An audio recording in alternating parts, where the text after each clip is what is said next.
Updates చూద్దాం. TRS LP సమావేశం కొద్దిసేపటి క్రితం ముగిసింది. పార్టీ ఎమ్మెల్యేలతో పాటు మంత్రులు, ఎంపీలు కూడా ఈ మీట్కు హాజరయ్యారు. కొద్ది రోజుల్లో జరగనున్న గ్రేటర్ ఎన్నికలపైనే మెయిన్గా ఫోకస్ పెట్టారు నేతలకు సీఎం కేసీఆర్ పలు సూచనలు చేశారు. ఎల్పీ మీట్ వివరాలను మంత్రి తలసాని శ్రీనివాస్ యాదవ్ మీడియాకు వివరించారు. గ్రేటర్లో టీఆర్ఎస్ గెలుస్తుందని ధీమాగా చెప్పారు ఆయన.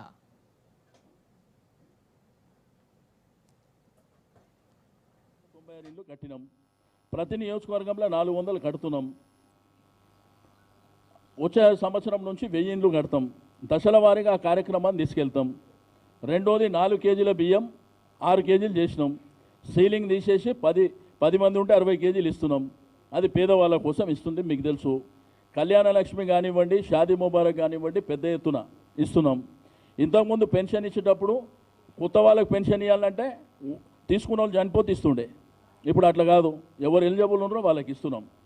ఇక రోడ్లు, డ్రైనేజీ ఎక్కడ చూసినా కానీ, గార్డెన్స్ కానీ ఏ విధంగా అభివృద్ధి జరుగుతుందనేది మీరు స్పష్టంగా మీరు చూస్తుండ్రు, మీరు రాస్తుండ్రు. కాబట్టి మీకు ఐడియా ఉన్నది. ఇవన్నీ కార్యక్రమాలు ఇంకా చాలా పెద్ద ఎత్తున కార్యక్రమాలను ముందుకు తీసుకెళ్తాం. ఇప్పుడు ఎక్కడ షెడ్యూల్ రావాలి, అంతలోపట ప్రిపరేషన్ చేసుకుంటాము. మీకు అప్రాపరేట్ టైంలో మీకు ఇక్కడ మేము ప్రజెంట్ చేస్తాం. అంటే ఇప్పుడు మా గవర్నమెంట్ కాన్సెప్ట్, మా పార్టీ కాన్సెప్ట్ ఏంది, మనం చేసినవి చెప్పుకొని ముందుకెళ్దాం. ఇక పోటీ ఎవరా, వాళ్ళ వీళ్ళ అనేది వాళ్ళు డిసైడ్ చేసుకోవాలి. ఇప్పుడు వాళ్ళు ఏంటంటే నిన్న మొన్న కూడా మాట్లాడినరు, గతంలో కూడా మాట్లాడినరు, వరంగల్లో ఇదే విధంగా మాట్లాడినరు. మొన్న మాట్లాడితే కేటీఆర్ గారి ప్రోటోకాల్ ఆయన ఏంది హైదరాబాద్లో తిరిగేది అంటున్నాడు. అంటే ఇంగిత జ్ఞానం ఉండాలి. 60 సంవత్సరాలు పరిపాలన చేసినప్పుడు మంత్రులుగా ఉన్నవాళ్ళు, కొన్ని పార్టీలల్లో, కేంద్రంలో అధికార పార్టీలలో ఉన్నటువంటి వ్యక్తులు, ఆయన ఎమ్మెల్యేగా ఈ రాష్ట్రానికి మంత్రిగా ఉండు. అంటే ఏది నోటికొస్తే అది మాట్లాడాడు. ఇప్పుడు ఇదే విధంగా మాట్లాడి దెబ్బతిన్నారు. పబ్లిక్ ఇవాళ రేపు ఏంటంటే ఏది పడితే అది మాట్లాడితే అప్రిషియేట్ చేస్తలేరు.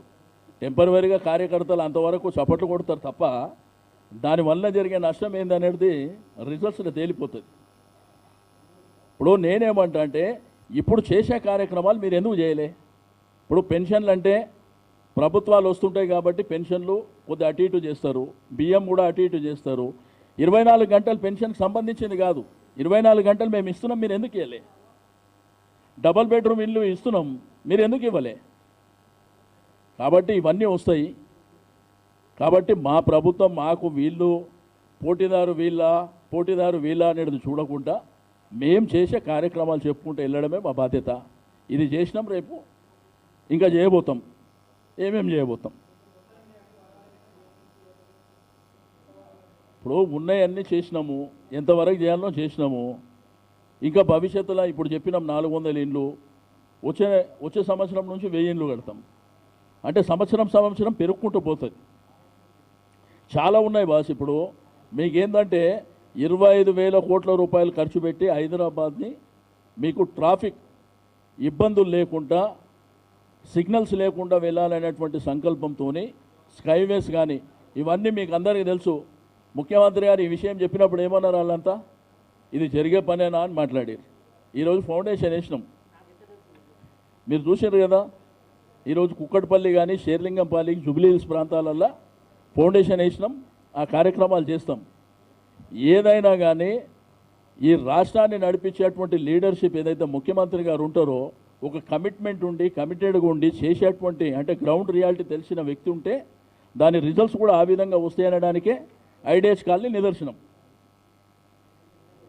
వీళ్ళేంది ఇప్పుడు మేము చేసేది కూడా చూస్తే, హైదరాబాద్ సిటీలో ఏ నియోజకవర్గానికి ఎవరు ఎమ్మెల్యే, హైదరాబాద్ సిటీలో ఏ పార్టీ ఎమ్మెల్యే ఉన్నాడు అని మేము ఎక్కడ చూడలే. డెవలప్మెంట్ యూనిఫామ్గా చేస్తున్నాం, వెల్ఫేర్ స్కీమ్స్ కూడా యూనిఫామ్గా చేస్తున్నాం.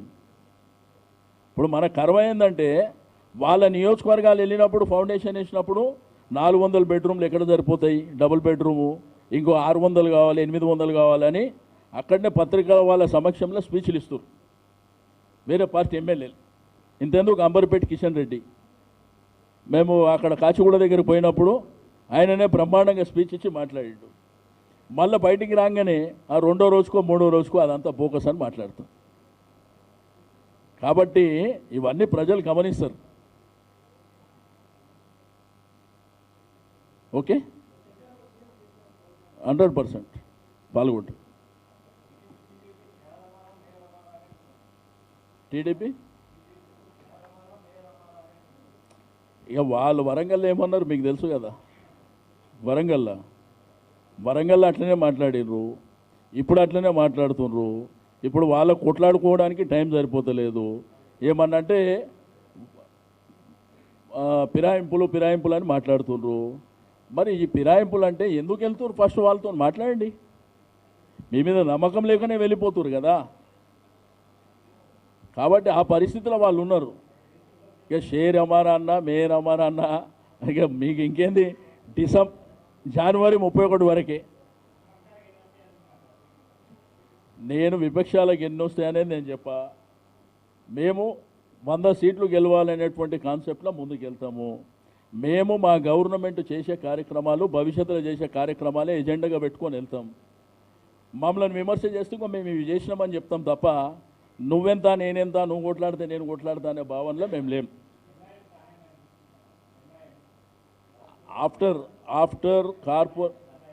ఆఫ్టర్ కార్పొరేషన్ ఎలక్షన్స్ తర్వాత మేయర్ ఎలక్షన్ అయ్యేటప్పుడు చూస్తాం. కార్పొరేషన్ ఎలక్షన్ తర్వాత ఇప్పుడు కొంతమంది ఏం మాట్లాడుతుర్రు, డైరెక్ట్ పెడితే బాగుంటుంది కదా, ఇండైరెక్ట్ ఎందుకు పెడుతున్నారు అంటే, ఇండైరెక్ట్ మేము పెట్టలే, వ్యవస్థను అట్లా తయారు చేసిర్రు. తెలుగుదేశం ప్రభుత్వం ఉన్నప్పుడు కూడా డిప్యూటీ మేయర్ని ఇండైరెక్ట్ ఎన్నుకున్నారు.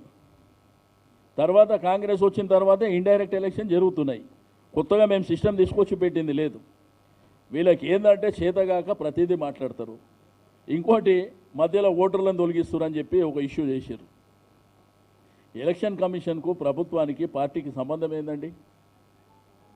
ఇప్పుడు రెండోది, మనము మెట్రోపాలిటన్ సిటీలో మీ ఇంటి పక్కన ఇల్లు ఓటు ఎవరిదన్నా తొలగించేటువంటి పరిస్థితి ఉంటుందా? రెండోది, మీరే పార్టీకి వేస్తారో ఆయన ఏ పార్టీకి వేస్తాడో మనము ఏమైనా అసెస్మెంట్ చేయగలుగుతామా ఇంత పెద్ద సిటీ లోపల?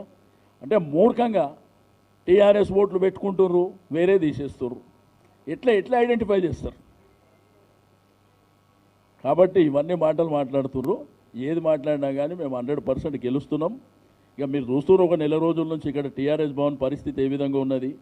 మరి ఇప్పుడు ఈ దారులన్నీ ఇక్కడ వైపు ఉన్నప్పుడు మరి వాళ్ళు ఎందుకు యాక్టివ్ కాలేకపోతున్నారు, ఎందుకు నమ్ముతలేరు మిమ్మల్ని, అది గుర్తుంచుకోవాలి. Thank you.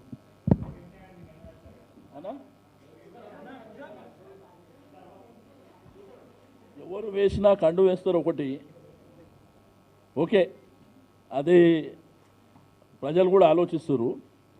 రెండోది ఏంటంటే, ఎలక్షన్లో రేపు జరగబోయే ఎలక్షన్లో కూడా ఇండైరెక్ట్ ఎలక్షన్ కాబట్టి ఆ 30, 35, 40 సీట్లు ఫస్ట్ మా దగ్గర పెట్టుకొని వెళ్తాం.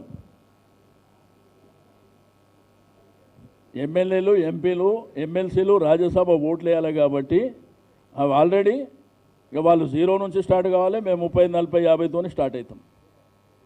ఇదేం పెద్ద దాపరికం కాదు, లేకపోతే మీకు తెలియని విద్య కాదు. చెప్తున్నా, చట్ట సవరణ కాదు, ఇది ఉంది సిస్టమ్. కర్ణాటకలో గవర్నమెంట్ కాంగ్రెస్ ఉంది, బీజేపీ గెలిచింది. అక్కడ ఎమ్మెల్యేలు, ఎంపీలు అందరూ ఓట్లు వేస్తే మేయర్ గెలిచింది. అది మీకు అందరికీ తెలుసు. కానీ మాకేందంటే ఇక్కడ స్పష్టమైన మెజారిటీ వస్తుంది. ఇప్పటికే నిన్న ఎన్టీవీలో సర్వే చూసినాం. ఇప్పుడు ఆ ఎన్టీవీ సర్వే చేసినప్పుడు ఏంటంటే, నిన్న కొంతమంది కాంగ్రెస్, టీడీపీ వాళ్ళు మాట్లాడినప్పుడు కామెంట్స్ చేశారు.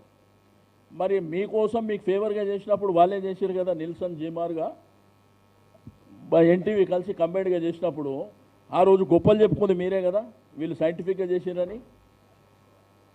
కాబట్టి 75 నుంచి 85 వరకు వస్తాయని చెప్పి నిన్న సర్వేస్ చెప్పినారు. మా దగ్గరకు వచ్చిన 4-5 సర్వే రిపోర్ట్లో కూడా అదే మీద తిరుగుంది. ఇక నేనన్నా 100 పెంచుకోవడానికి ఇన్ని రోజులల్లో 15-20 పెంచుకోవడం పెద్ద విశేషం ఏం కాదు. Okay, thank you.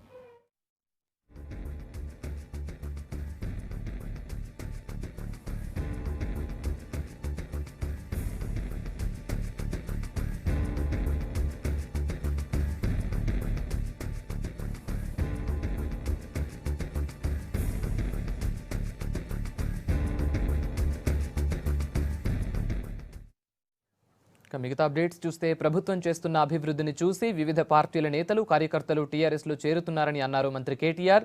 తెలంగాణ భవన్లో మంత్రులు కేటీఆర్, నాయిని, పద్మారావు, మహేందర్ రెడ్డి సమక్షంలో ఇతర పార్టీల కార్యకర్తలు టీఆర్ఎస్లో చేరారు. మాట ఇస్తే మరిచిపోయే ప్రభుత్వం కాదన్నారు కేటీఆర్. ఎన్ని అడ్డంకులు ఎదురైనా సంక్షేమ కార్యక్రమాల్ని ఆపేది లేదన్నారు కేటీఆర్.